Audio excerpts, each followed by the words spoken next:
That winter was the worst he could remember. From Thanksgiving on, they were snowed in, the truck buried under 6-foot drifts. The phone line went down in December and stayed down until April. January began with a Chinook followed by a terrible freeze.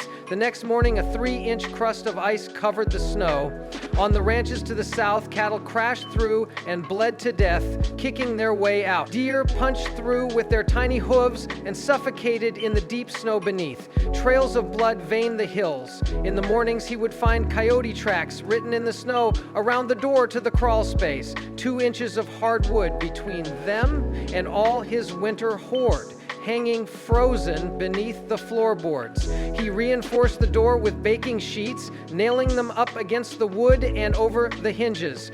Twice he woke to the sound of claws scrabbling against the metal and charged outside to shout the coyotes away. Everywhere he looked, something was dying, an elk keeling over, an emaciated doe clattering onto ice like a drunken skeleton. The radio reported huge cattle losses on the southern ranches. Each night he dreamt of wolves, of running with them, soaring over fences, and tearing into the steaming carcasses of cattle. In February, he woke to coyotes under the cabin. He grabbed his bow and knife and dashed out into the snow, barefoot, his feet going numb. They had gone in under the door, chewing and digging the frozen earth under the foundation. He unbolted what was left of the door and swung it free. Elk arrows were all he had, aluminum shafts tipped with broadheads. He squatted in the dark entrance, their only exit, with his bow at full draw and an arrow nocked. Above him, he could hear his wife's feet pad quietly over the floorboards. A coyote made a coughing sound. Others shifted and panted. Maybe there were 10. He began to fire arrows steadily into the dark. He heard some bite into the foundation blocks at the back of the crawl space. Others sink into flesh. He spent his whole quiver, a dozen arrows. The yelps of speared coyotes went up. A few charged him, and he lashed at them with his knife. He felt teeth go to the bone of his arm, felt hot breath on his cheeks. He lashed with his knife at ribs, tails, skulls. His muscles screamed. The coyotes were in a frenzy. Blood bloomed from his wrist, his thigh. She heard the otherworldly screams of wounded coyotes come up through the floorboards, his grunts and curses as he fought. It sounded as if an exit had been tunneled all the way from hell to open under their house, and what was now pouring out was the worst violence that place could send up. She knelt in front of the fireplace and felt the souls of coyotes as they came through the boards on their way skyward. He was blood-soaked and hungry, and his thigh had been badly bitten. But he worked all day, digging out the truck. If he did not get food, they would starve, and he tried to hold the thought of the truck in his mind. He lugged slate and tree bark to wedge under the tires, excavated a mountain of snow from the truck bed. Finally, after dark, he got the engine turned over and ramped the truck up onto the frozen, wind-crusted snow. For a brief, wonderful moment, he had it, careening over the icy crust, starlight washing through the windows, tires spinning, pistons churning, what looked to be the road unspooling in the headlights. Then he crashed through. Slowly, painfully, he began digging it out again. It was hopeless. He would get it up, and then it would break through a few miles later. Hardly anywhere was the sheet of ice atop the snow thick enough to support the truck's weight. For 20 hours, he dug and then revved and slid the truck over 8-foot drifts. 3 more times it crashed through and sank to the windows. Finally, he left it. He was 10 miles from home, 30 miles from town. He made a weak and smoky fire with cut boughs and lay beside it and tried to sleep, but he couldn't. The heat from the fire melted slow, and trickles ran slowly toward him, but froze solid before they reached him. Now, there's no evidence to support this theory, but the most familiar one particularly was in a report from the stars twisting in their constellations above had never seemed farther or colder. In a state that was neither fully asleep nor fully waking, he watched wolves lope around his fire just outside the reaches of light, slavering and lean. He thought for the first time that he might die if he did not get warmer. He managed to kneel and turn and crawl for home. Around him, he could feel the wolves, smell blood on them, hear their nailed feet scrape across the ice. He traveled all that night and all the next day near Catatonia, sometimes on his feet, more often on his elbows and knees. She was kneeling on the floor, ice in her hair, lost in some kind of hypothermic torpor. With his last dregs of energy, he constructed a fire and poured a mug of hot water down her throat. As he fell into sleep, he watched himself as from a distance, weeping and clutching his near-frozen wife. Hay had only flour and a few crackers in the cupboards. When she could speak, her voice was quiet and far away. "I have dreamt the most amazing things," she murmured. "I have seen the places where coyotes go when they are gone. I know where spiders go and geese." Snow fell incessantly. Night was abiding. Daylight passed in a breath. The hunter was beyond hungry. Whenever he stood up, his eyesight fled in slow, nauseating streaks of color. He went out with lanterns to fish, shoveled down to the river ice, chopped through it with a maul, and shivered over the hole, jigging a ball of dough on a hook. Sometimes he brought back a trout, other times they ate a squirrel, a hare, once a famished deer, whose bones he cracked and boiled, or only a few handfuls of rose hips. In the worst parts of March, he dug out cattails to peel and steam the tubers. She hardly ate, sleeping 18, 20 hours a day. When she woke, it was to scribble on notebook paper before plummeting back into sleep, clutching at the blankets as if they gave her sustenance. Fortunately, there were not enough dairies in Dingle, just enough to satisfy the crime, but not enough dairy. There was, she was learning, strength hidden at the center of weakness, ground at the bottom of the deepest pit. With her stomach empty and her body quieted, without the daily demands of living, she felt she was making important discoveries. She was only 19 and had lost 20 pounds since marrying him. Naked, she was all rib cage and pelvis. He read her scribbled dreams, but they seemed to be senseless poems and gave him no clues to her. Snail sleds down stones in the rain. Owl fixes his eyes on hair, drops as if from the moon. Horse rides across the plains with his brothers. In April, the temperature rose above 0 and then above 20. He strapped an extra battery to his pack and went to dig out the truck. Its excavation took all day. He drove it slowly back up the slushy road in the moonlight and asked if she'd like to go to town the next morning. To his surprise, she said yes. They heated water for baths and dressed in clothes they hadn't worn in 6 months. She threaded twine through her belt loops to keep her trousers up. Behind the wheel, his chest felt to have her with him, to be moving out into the country, to see the sun above the trees. Spring was coming, the valley was dressing up. Look there, he wanted to say, those geese streaming over the road, the valley lives. Even after a winter like that, she asked him to drop her off at the library. He bought food, a dozen frozen pizzas, potatoes, eggs, carrots. He nearly wept at seeing bananas. In the parking lot, he drank a half-gallon of milk. When he picked her up at the library, she had applied for a library card and borrowed 20 books. They stopped at the Bitter Root for hamburgers and rhubarb pie. She ate 3 pieces. He watched her eat, the spoon sliding out of her mouth. This was better. This was more like his dreams. "Well, Mary," he said, "I think we made it." "I love pie," she said.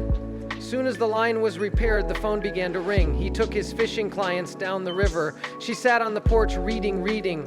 Soon her sudden and ravenous appetite for books could not be met by the Great Falls Public Library. She wanted other books.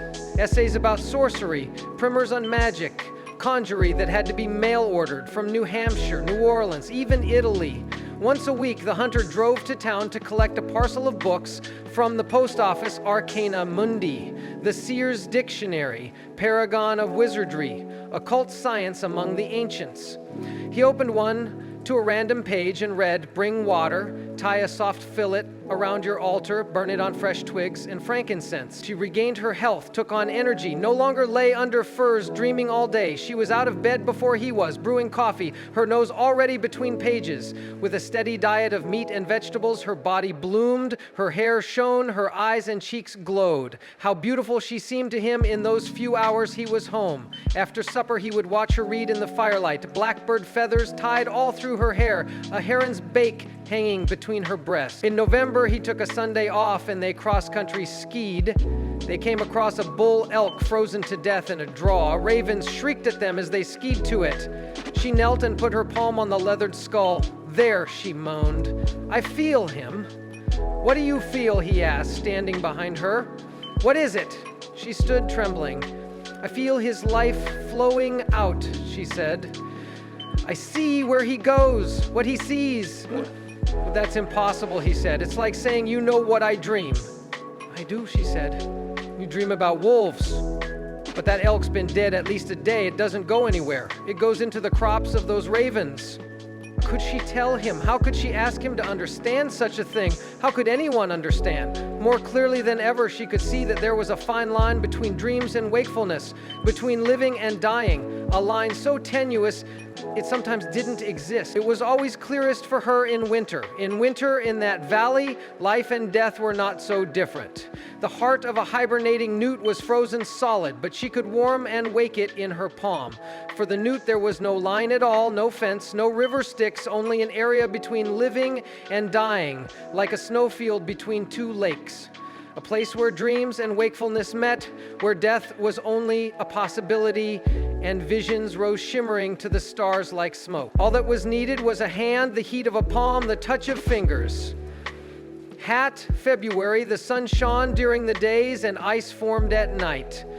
Slick sheets glazing the wheat fields, the roofs and roads. One day he dropped her off at the library, the chains on the tires rattling as he pulled away, heading back up the Missouri toward Fort Benton. Around noon, Marlin Spokes, a snowplow driver the hunter knew from grade school, slid off the Sun River Bridge in his plow and dropped 40 feet into the river. He was dead before they could get him out of the truck. She was reading in the library a block away and heard the plow crash into the riverbed like 1,000 dropped girders. When she got to the bridge, sprinting in her jeans and t-shirt, men were already in the water. A telephone man from Helena, a jeweler, a butcher in his apron, all of them had scrambled down the banks and were waiting in the rapids, prying the door open. The men lifted Marlin from the cab, stumbling as they carried him. Steam rose from their shoulders and from the crushed hood of the plow. She careened down the snow-covered slope and splashed to them, her hand on the jeweler's arm, her leg against the butcher's leg. She reached for Marlin's ankle. When her finger touched Marlin's body, her eyes rolled back and a single vision leaped to her.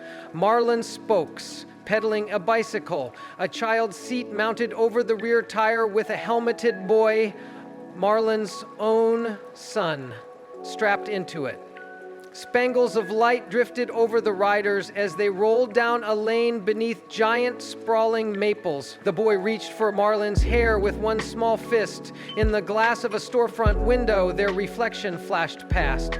Fallen leaves turned over in their wake. This quiet vision, like a ribbon of rich silk, ran out slowly and fluidly with great power, and she shook beneath it. It was she who pedaled the bike. The boy's fingers pulled through her hair. The men who were touching her or touching Marlin saw what she saw, felt what she felt. At first, they spoke of it only in their basements at night, but Great Falls was not a big town, and this was not something one could keep locked in a basement. Soon they discussed it everywhere, in the supermarket, at the gasoline pumps. People who didn't know Marlin Spokes or his son or the hunter's wife or any of the men in the river that morning soon spoke of the event like experts. All you had to do was touch her, a barber said, and you saw it too. The most beautiful lane you've ever dreamed, a deli owner raved. You didn't just pedal his son around, movie ushers whispered, you loved him. He could have heard anywhere. In the cabin he built up the fire, flipped idly through a stack of her books. He couldn't understand them. One of them wasn't even in English. After dinner she took the plates to the sink. You read Spanish now? He asked. Her hands in the sink stilled. It's Portuguese, she said. I understand only a little. He turned his fork in his hands. Were you there when Marlin Spokes was killed? I helped pull him out of the truck. I don't think I was much good. He looked at the back of her head. He felt like driving his fork through the table. What tricks did you play? Did you hypnotize people?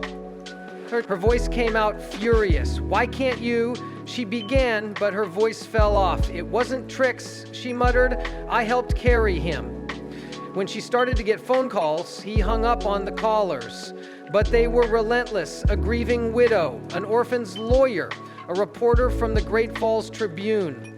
A blubbering father drove all the way to the cabin to beg her to come to the funeral parlor, and finally she went. The hunter insisted on driving her. It wasn't right, he declared, for her to go alone. He waited in the truck in the parking lot, engine rattling, radio moaning. "I feel so alive," she said afterward as he helped her into the cab. Her clothes were soaked through with sweat, like my blood is fizzing through my body. At home she lay awake, far away, all night. She got called back, and each time he drove her. He would take her after a whole day of duck hunting and pass out from exhaustion while he waited in the truck. When he woke, she would be beside him, holding his hand, her hair damp, her eyes wild. "You dreamt you were with the wolves and eating salmon," she said. "They were washed up and dying on the shoals." He drove them home over the dark fields. He tried to soften his voice. "What do you do in there?" "What really?" "I give them solace. I let them say goodbye to their loved ones. I help them know something they'd never otherwise know." "No," he said. "I mean, what kind of tricks? How do you do it?" She turned her hands palms up. "As long as they're touching me, they see what I see. Come in with me next time. Go in there and hold hands, then you'll know." He said nothing. The stars above the windshield seemed fixed in their places. Families wanted to pay her. Most wouldn't let her leave until they did. She would come out to the truck with $50, $100, once $400 folded into her pocket. She began to go off for weekends, disappearing in the truck before he was up. A fearless driver. She knelt by roadkill, a crumpled porcupine, a shattered deer. She pressed her palm to the truck's grill where the husks of insects smoked. Seasons came and went. She was gone half the winter. Each of them was alone. They never spoke. On longer drives, she was sometimes tempted to keep the truck pointed away and never return. In the first thaws, he would go out to the river and try to lose himself in the rhythm of casting, in the sound of pebbles driven downstream, clacking together. But even fishing had become lonely for him. Everything, it seemed, was out of his hands. His truck, his wife, the course of his own life. As hunting season came on, his mind wandered. He was botching kills, getting upwind of elk, or telling a client to unload and call it quits 30 seconds before a pheasant burst from cover. When a client missed his mark and pegged an antelope in the neck, the hunter berated him for being careless, knelt over its tracks and clutched at the bloody snow. "Do you understand what you've done?" he shouted. "How the arrow shaft will knock against the trees, how the animal will run and run, how the wolves will trot behind it to keep it from resting." The client was red-faced, huffing. "Wolves don't hunt here," the client said. "There haven't been wolves here for 20 years. He was in Butte or Missoula when he discovered her money in a boot, $6,000 and change. He canceled his trips and stewed for 2 days, pacing the porch, sifting through her things, rehearsing his arguments. When she saw him, the sheaf of bills jutting from his shirt pocket, she stopped halfway to the door, her bag over her shoulder, her hair pulled back. "It's not right," he said. She walked past him into the cabin. "I'm helping people. I'm doing what I love. Can't you see how good I feel afterward? You take advantage of them. They're grieving and you take their money. They want to pay me," she shrieked. "I help them see something they desperately want to see. It's a grift." "A con?" She came back out on the porch. "No," she said. Her voice was quiet and strong. "This is real as anything. The valley, the river, your trout hanging in the crawl space. I have a talent, a gift," he snorted. "A gift for hocus pocus, for swindling widows out of their savings." He lobbed the money into the yard. The wind caught the bills and scattered them over the snow. She hit him once hard across the mouth. "How dare you," she cried. "You of all people should understand. You who dreams of wolves every night." Near the months that followed, she left the cabin more frequently and for longer durations, visiting homes, accident sites, and funeral parlors all over central Montana. Finally, she pointed the truck south and didn't turn back. They had been married 5 years. 20 years later, in the Bitterroot Diner, he looked up at the ceiling mount television, and there she was, being interviewed. She lived in Manhattan, had traveled the world, had written 2 books. She was in demand all over the country. "Do you commune with the dead?" the interviewer asked. "No," she said. "I help people. I commune with the living. I give people peace." "Well," the interviewer said, turning to speak into the camera, "I believe it." The hunter bought her books at the bookstore and read them in one night. She had written poems about the valley, written them to the animals, you rampant coyote, you glorious buck. She had traveled to Sudan to touch the backbone of a fossilized stegosaur and wrote of her frustration when she divined nothing from it. But a TV network flew her to Kamchatka to embrace the huge shaggy neck of a mammoth as it was airlifted from a glacier. She'd had better luck with that one, describing an entire herd slogging big-footed through a slushy tide, tearing at seagrass and flaring their ears to catch the sun. In a handful of poems, there were even vague allusions to him, a brooding, blood-soaked presence that hovered outside the margins like a storm on its way, like a killer hiding in the basement. The hunter was 58 years old. 20 years was a long time. The valley had diminished slowly but perceptibly. Roads came in and the grizzlies left, seeking higher country. Loggers had thinned nearly every accessible stand of trees. Every spring runoff from logging roads turned the river chocolate brown, and the soil from the old forest was being washed into the Missouri. In his cabin, bent over the table, he set aside her books, took a pencil, and wrote her a letter. A week later, a Federal Express truck drove all the way to the cabin. Inside the envelope was her response on embossed stationery. The handwriting was hurried and efficient. I will be in Chicago, it said, day after tomorrow. Enclosed is a plane ticket. Feel free to come. Thank you for writing. FTR Sherbert, the chancellor, called his guests into the reception room. Burning candles had been distributed around the room. On the sills, the banister, the mantel, the bookshelves, the bar had been taken down. In its place, 3 caskets had been set on the carpet. A bit of snow that had fallen on the lids, they must have been kept outside, was melting and drops ran onto the carpet where they left dark circles. Around the caskets, cushions had been placed on the floor. The hunter leaned against the entryway and watched guests drift uncomfortably into the room, some cradling coffee cups, others gulping at gin or vodka in deep tumblers. Eventually, everyone settled on the floor in a circle. The hunter's wife came in then, elegant in her dark suit. She knelt and motioned for O'Brien to sit beside her. His face was pinched and inscrutable. Again, the hunter had the impression that he was not of this world, but of a slightly leaner one. President O'Brien, his wife said, I know this is difficult for you. Death can seem so final, like a blade dropped through the neck.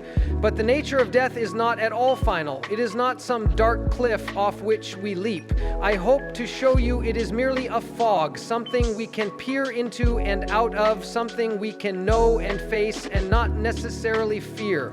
By each life taken from our collective lives, we are diminished. But even in death, we have much to celebrate. It is only a transition, like so many others. She moved into the circle and unfastened the lids of the caskets. From where he sat, the hunter could not see inside. His wife's hands fluttered around her waist like birds. Think, she said, think hard about something you would like resolved, some matter gone now in the grips of the past which you wish you could take back. Perhaps with your daughters, a moment, a lost feeling, a desperate wish. The hunter closed his eyes. Think now, his wife was saying, of some wonderful moment, some fine and sunny minute you shared, your wife and daughters, all of you together. Her voice was lulling. Behind his eyelids, the glow of the candles made an even orange wash. He knew her hands were reaching for whoever lay in those caskets. Somewhere inside him, he felt her extend across the room. His wife said more about beauty and loss being the same thing, about how they ordered the world, and he felt something happening, a strange warmth, a flitting presence, something dim and unsettling, like a feather brushed across the back of his neck. Hands on both sides of him reached for his hands, fingers locked around his fingers. He wondered if she was hypnotizing him, but it didn't matter. He had nothing to fight off or snap out of. She was inside him now. She had reached across and was poking about. Her voice faded and he felt himself swept up as if rising toward the ceiling. Air washed lightly in and out of his lungs. Warmth pulsed in the hands that held his. In his mind, he saw a sea emerging from fog. The water was broad and flat and glittered like polished metal. He could feel dune grass moving against his shins and wind coming over his shoulders. All around him, bees shuttled over the dunes. Far out, a shorebird was diving for crabs. He knew that a few hundred yards away, two girls were building castles in the sand. He could hear their song, soft and lilting. Their mother was with them, reclining under an umbrella, one leg bent, the other straight. She was drinking iced tea, and he could taste it in his mouth, sweet and bitter, with a trace of mint. Each cell in his body seemed to breathe. He became the girls, the diving bird, the shuttling bees. He was the mother of the girls and the father. He could feel himself flowing outward, richly dissolving, paddling into the world like the very first cell into the great blue sea. When he opened his eyes, he saw linen curtains, women in gowns kneeling. Tears were visible on many people's cheeks. O'Brien's and the Chancellor's and Bruce Maples's. His wife's head was bowed. The hunter gently released the hands that held his, stood and walked out into the kitchen, past the sudsy sinks, the stacks of dishes. He let himself out a side door and found himself on the wooden deck that ran the length of the house, a couple of inches of snow already settled on it. He felt drawn toward the pond, the bird bath, the hedges. He walked to the pond and stood at its rim. The snow fell steadily, and the undersides of the clouds glowed with reflected light from the city. Before long, his wife stepped onto the deck and came down to join him. There were things he had been preparing to say, something about a final belief, an expression of gratitude for providing a reason to leave the valley, if only for a night. He wanted to tell her that although the wolves were gone, may always have been gone, they still came to him in dreams. That they could run there, fierce and unfettered, was surely enough. She would understand. She had understood long before he did, but he was afraid to speak. He could see that speaking would be like dashing some very fragile bond to pieces, like kicking a dandelion gone to seed. The wispy, tenuous sphere of its body would scatter in the wind, so instead they stood together, the snow fluttering down from the clouds to melt into the water, where their reflected images trembled like two people trapped against the glass of a parallel world, and he reached finally to take her hand.